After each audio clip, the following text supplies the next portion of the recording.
Nous sommes de retour dans cette édition du 21 juin 2024 de votre mini-mag consacré à l'actualité des marchés agricoles. Et désormais, il est l'heure de retrouver sur le plateau de TV Finance Arthur Portier. Bonjour Arthur. Bonjour. Merci d'être avec nous ce matin Arthur. Merci d'avoir accepté notre invitation. Vous êtes senior consultant chez Argus, anciennement Agritel, Argus Media, pardon, anciennement Agritel. Avec nous pour commenter l'actualité récente des marchés agricoles. On va commencer sur un horizon très long terme. Depuis à peu près 2 ans, les prix des matières premières agricoles et notamment du blé ne font que chuter. À quoi on peut attribuer cette chute ?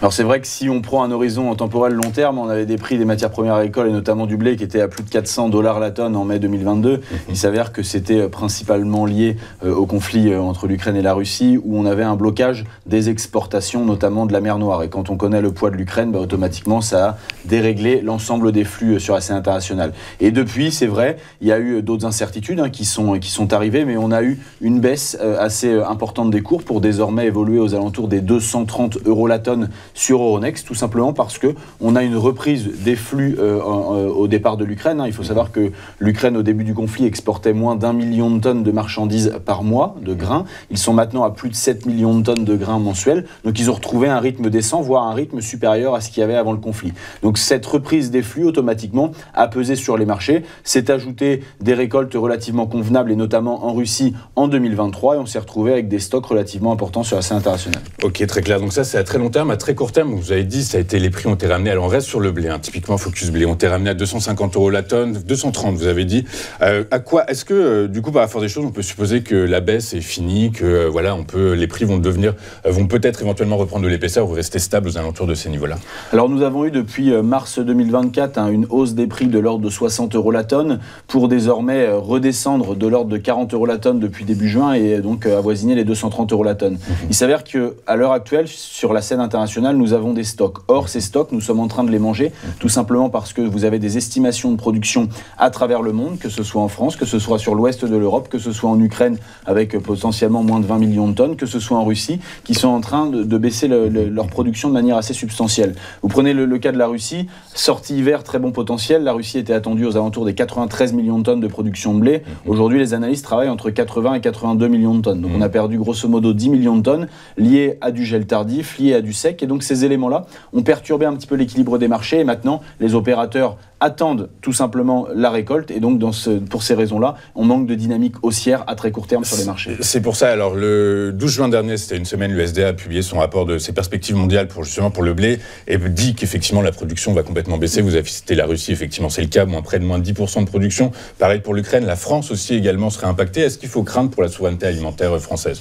Alors pour la souveraineté alimentaire française, il faut rappeler déjà quel terme on met derrière la souveraineté alimentaire. Est-ce que c'est de faire les choix de notre dépendance ou de nos interdépendances? Mais en tout état de cause, si la question est de se dire si nous allons avoir suffisamment de blé aujourd'hui pour répondre à la demande domestique, oui, nous en aurons suffisamment. La grande question qui se pose aujourd'hui, elle est d'un point de vue quantité dans un premier temps, tout simplement parce que à l'automne dernier, nous avons eu des difficultés pour semer nos blés. On a une baisse assez significative des surfaces que l'on estime entre 4,25 et 4,3 millions d'hectares, donc en nette baisse par rapport à d'habitude. Et là, avec les pluies qui ne cessent de s'abattre, alors que la récolte est imminente, automatiquement se posent aussi des craintes quantitatives, mais également qualitatives. Et donc, on devrait se retrouver avec une récolte française qui avoisine les 30 millions de tonnes, voire inférieure à 30 millions de tonnes cette année, contre 35 habituellement. Donc, nous sommes en train de perdre des volumes, certes. On a cette incertitude qualitative qu'il est difficile de lever à l'heure actuelle, mais pour la souveraineté alimentaire française, non, il n'y a rien à craindre. Maintenant, effectivement, on aura moins de volume à exporter. Exactement, du coup, parce qu'on est considéré comme le premier ou deuxième exportateur mondial de blé, de céréales. D'Europe, d'accord. D'Europe, du coup, par la force des choses, il faut craindre pour cette place-là? Alors aujourd'hui, sur la scène internationale, on va avoir la Russie qui devrait conserver son titre de premier exportateur. Ils étaient à plus de 50 millions de tonnes l'année dernière, on les attend plutôt proches des 45 millions de tonnes cette année. Donc c'est exactement ce qui est en train de se passer sur les cours à l'heure actuelle, c'est que nous sommes en train de consommer les stocks, mais ces stocks-là que nous sommes en train de consommer, qui sont relativement confortables, nous ne les aurons plus l'année prochaine. Et donc si nous nous retrouvons pour la récolte 2025, si on se projette avec des incertitudes météo et des événements climatiques comme nous avons cette année, alors là on a une hausse des cours de manière assez significative à attendre. Donc vous anticipez chez Argus Media une hausse des cours dans les prochains mois, du coup par rapport à la chose. Sur la partie, encore une fois... Où est-ce qu'elle est consommée déjà, justement là? Non, c'est pour ça que c'est important aujourd'hui de suivre l'évolution des marchés tous les jours. C'est tout simplement qu'il y a énormément de facteurs extérieurs qui vont venir perturber ces équilibres de marché. Donc d'un point de vue fondamental, c'est-à-dire offre et demande, oui, on peut dire aujourd'hui que nous avons un bilan qui devrait être relativement tendu avec des stocks chez les principaux exportateurs faibles. Maintenant, il y a un tas de facteurs extrêmement importants, exogènes au marché qui devraient arriver, et c'est ce qui fait que nous ajustons tous les jours ou toutes les semaines nos estimations de prix. De vos estimations de prix, fin 2023, vous étiez avec nous pour nous expliquer quels pourraient être justement ces facteurs exogènes, fondamentaux, qui pourraient impacter l'évolution du cours des matières premières agricoles. Vous nous parliez de la parité euro-dollar, vous nous parliez des banques centrales, vous nous parliez du risque géopolitique, du risque météorologique. Du coup, tout ça, ça s'est matérialisé et c'était... Alors, bravo, 20 sur 20 pour vos prévisions. Du coup, par la force des choses, qu'est-ce que vous anticipez pour la prochaine? Alors, aujourd'hui, c'est sûr que dans les prévisions 2024, quand vous aviez la moitié de la population qui allait aux urnes pour élire un nouveau président, automatiquement, les considérations politiques allaient être extrêmement importantes. On l'a vu, vous avez des grands États qui sont de plus en plus difficiles à gouverner. Vous allez en Inde, certes, le Premier ministre Modi a été élu, mais n'a pas la majorité au Parlement. Vous allez en Afrique du Sud, c'est la même chose. En Turquie. Pour la première fois depuis la fin de l'apartheid, il n'y a pas eu de majorité au sein de la Chambre. Vous allez en Europe, évidemment, ça pèse également sur les marchés, ce qui est en train de se passer. En France, on en parle suffisamment pour le rappeler ici. Et donc, tous ces éléments-là politiques, aujourd'hui, ont un poids extrêmement important et rendent les marchés extrêmement incertains, puisque ça va peser in fine sur la parité euro-dollar et donc sur la compétitivité des origines françaises. D'un point de vue géopolitique, l'arrivée de Trump au pouvoir potentiel ou les élections américaines, en tout cas, peuvent créer certaines zones de conflit, notamment en guerre commerciale avec la Chine, comme on a connu précédemment.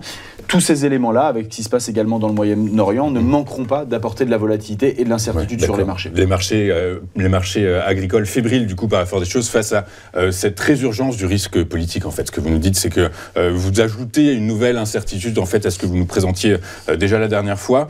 Vous nous dites que les stocks se consomment, les stocks se réduisent, tel peau de chagrin. Il y a un acteur qui semble revenir, qui va revenir sur la scène mondiale, qui communique beaucoup. Alors certes, tout doit être mis tout doit être compris de façon relative, mais les Chinois semblent disposer de rendements, vont mettre sur le marché une quantité extrêmement importante de blé. Ils communiquent beaucoup en ce moment, ils disent que ça va être une récolte record. Est-ce que vous y croyez? Dans quelle mesure ça pourrait impacter? Est-ce que ça va freiner à la hausse justement les prix du blé comme vous nous le présentez?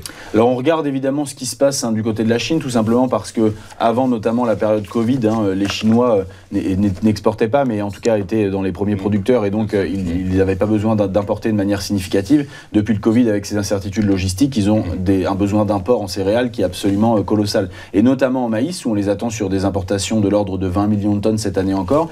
Ils communiquent sur le fait qu'ils vont développer des OGM, qu'ils vont développer de nouvelles variétés. Donc tous ces éléments-là vont dans le bon sens pour eux. Maintenant, d'un point de vue météo, si on parle à très court terme, on le voit sur le maïs notamment. Il y a deux grandes zones de production. Une au nord-est, où pour l'instant ça se passe pas mal. Une sur le centre-est, où pour l'instant il y a des températures relativement élevées et donc une baisse de la production à attendre. Donc oui, la Chine est un acteur majeur parce que c'est eux qui vont consommer notamment notre orge fourragère, c'est eux qui vont être aujourd'hui dans le balancier pour le marché du soja, pour le marché du maïs. Donc on le regarde de très près, mais le pays aujourd'hui a une politique de stockage extrêmement considérable. Vous le prenez en maïs, ils ont une récolte d'avance, plus de 220 millions de tonnes de stock pour 280 millions de tonnes de production, c'est absolument colossal. Donc ça fait un peu un effet de tampon, ces stocks, sur les variations que l'on peut avoir à la hausse ou à la baisse en Ukraine. Et du coup, en Chine. Du coup, par la force des choses, c'est consacré à leur marché intérieur, tous ces stocks, ou potentiellement ça va se retrouver sur les marchés mondiaux, vous pensez? À l'heure actuelle, c'est consommé localement, c'est pour une demande domestique, que ce soit dans le secteur animal ou tout simplement pour la nutrition humaine. Ok, très clair. Merci beaucoup, Arthur Portier, d'avoir été avec nous ce matin. Je vous remercie beaucoup d'avoir accepté notre invitation. Vous êtes consultant senior chez Argus Media, anciennement Agritel, et je vous remercie beaucoup d'avoir pris le temps d'être avec nous ce matin. On marque une courte page de publicité dans cette édition du 21 juin 2024 et on se retrouve dans un instant pour la suite et la fin de notre mini-mag bimensuel consacré à l'actualité des matières premières agricoles. À tout de suite sur Téléfinance.